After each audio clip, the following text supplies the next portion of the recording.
wannan yake nuna maka a zamanin annabi Muhammad mata sun yi aikin jinya ga maza a lokacin da aka yaki, kuma ba ita kadai ba ce.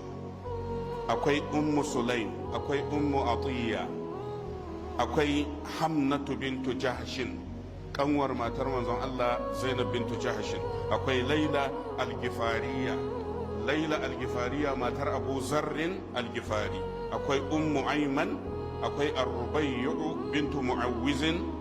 waɗannan idan annabi ya tafi yaki suna bin sa, ba wai yakin suke yi ba, aikinsu shine jinyar marasa lafiya. ashe kaga babu laifi don mace ta taba jikin maharami wanda ba maharaminta ba a halin larura saboda ceto ransa.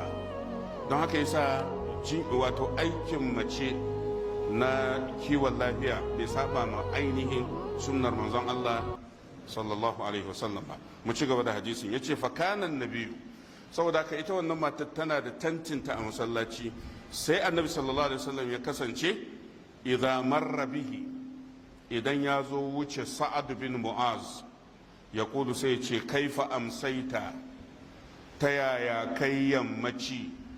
wai za asbaha, idan gari ne ya waye sai annabi ya ce masa kaifa asbahata, ta yaya kawayi gari, fa yukbiruhu, kuma yana bashi labari. wato abinda ya sa al-imam bukhari ya kawo saboda ya nuna maka tambayar da ake lokacin gaisuwa ba laifi bane.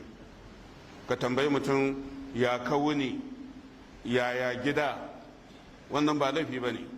annabi sallallahu alaihi wasallam ya yi irinsa, shi yasa ya kawo wannan hadisin. nan yana silsilatu sahiha, hadisi na 1158, wanda abin ya faru ainihi a ƙarshen watan zulqa'ida, shekara ta 5 daga hijiran manzon Allah.